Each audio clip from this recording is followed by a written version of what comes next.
So this is the Little Black Mountain Petroglyph site on the Arizona Strip.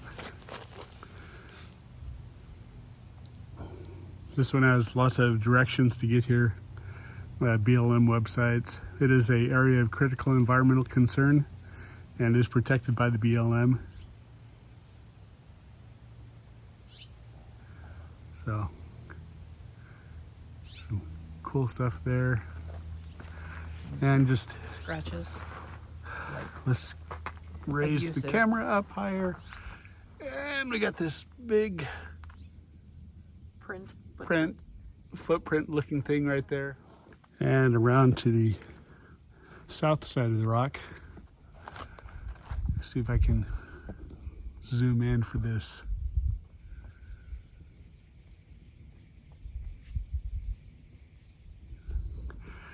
And unfortunately, there's a bunch of bullet holes on this side.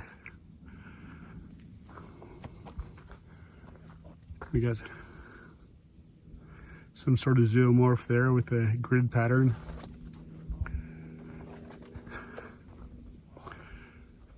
Another zoomorph with a line above it. And back to the side where we started. Something I just noticed here, we got a spiral or concentric circles right here on this rock on the top.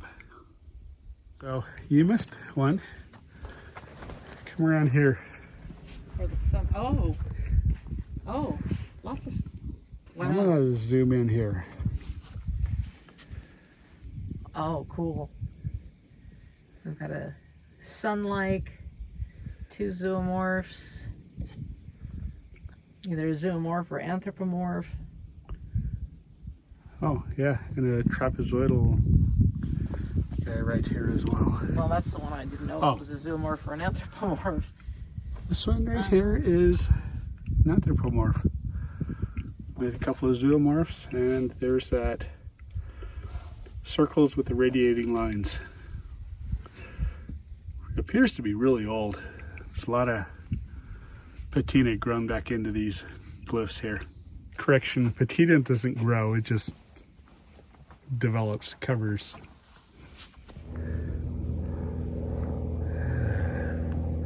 You see the steam coming off the mound right there. Oh yeah.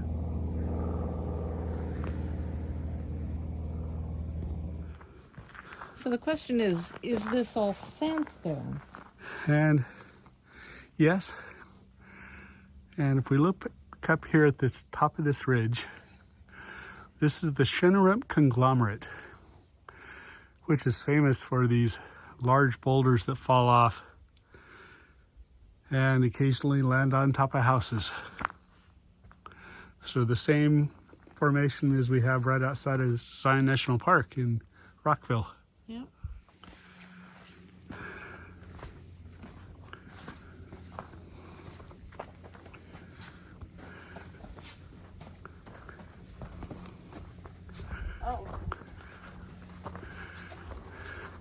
Seems like, yep, there is a bunch here. And Wendy. I think we've seen Wendy elsewhere. Yes, we have. No, this is where we saw Wendy's name. Oh, okay. Like somebody tried to scrape it out. Yeah, I'm sure. And trying to remove the damage is almost as destructive as causing the damage in the first place.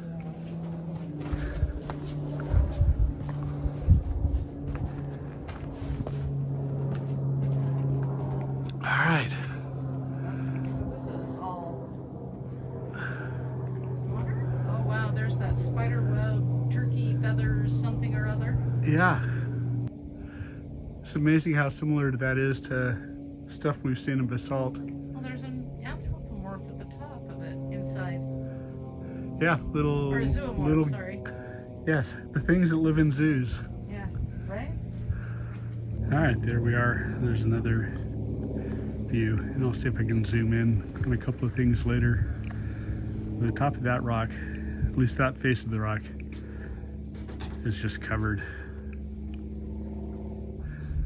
Yeah, as Janet just mentioned, there is a concentric circle set that's small and just in the sunlight.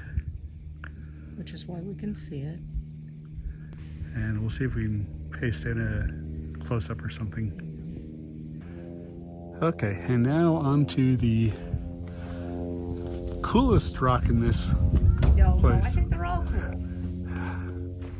So this rock is just covered. You can see all the different layers of glyphs. Things that are almost completely black into patina again.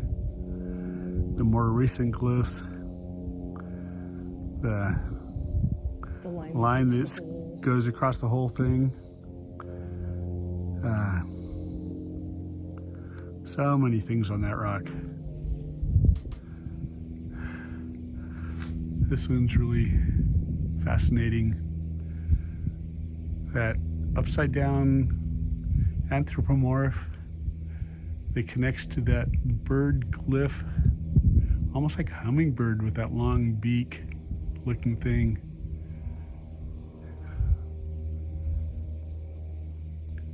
Got some spirals here at the top.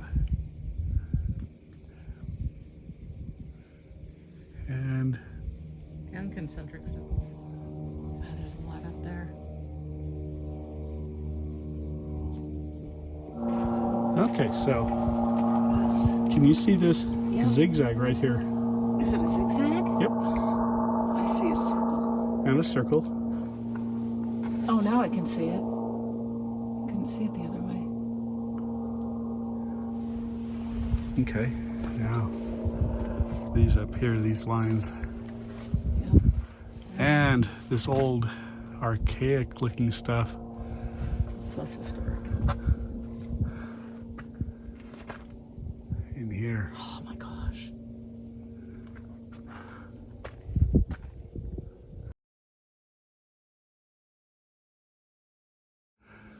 Little different view, little different angle.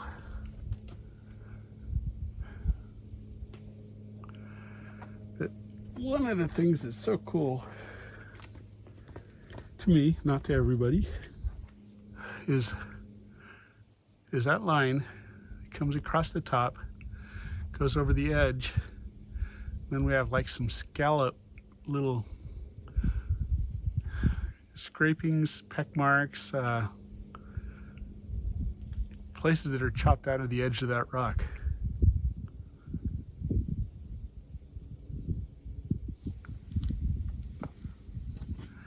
All right, there's a little different view. Let's see if I can get this all with the sun in the back, or the sky in the background. The scallops that are along that top edge kind of almost remind me of the edge of an arrowhead. We got these zigzags here. Go to your left. I think that is Is that natural? no, it's parts are natural and parts aren't. Right. So here we've got peck marks in this. There are some peck marks in this. Some are deep. And a so lot of it that. is natural though, so it's a combination. That's cool. Make use of your medium. There you go. Yeah. And a glyph of some sort up here above it. Oh, we saw another one like that And too. another zoomorph there. And another zoomorph here. Oh, this even shows up better on the screen. Yeah, it does on my camera too. Wow, there's like 3 of them. Where do you see 3? 1, 2, 3. Plus something yeah, here, yeah. and it goes out that way. Okay. Vaguely reminds me of a scorpion. Wow. Here, I'm experimenting for a minute. Okay.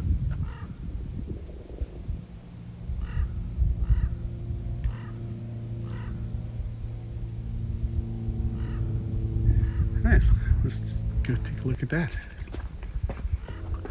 If we look here at this patina, you can see that center circle with the spokes radiating out that are darker. The patina is darker in that. Then on this glyph here, the patina is lighter. And the lighter patina generally means that it was carved in more recently and the patina hasn't had a chance to develop again. Another little zoomorph here. I wonder if I can get a measurement of that. There you go. Interesting. I just zoom in a little bit on this one. Can't see any way to get any closer. Some interesting stuff there. The dots, the bear paw looking glyph, or sandal maybe, I don't know. A couple of anthropomorphs. Neat stuff.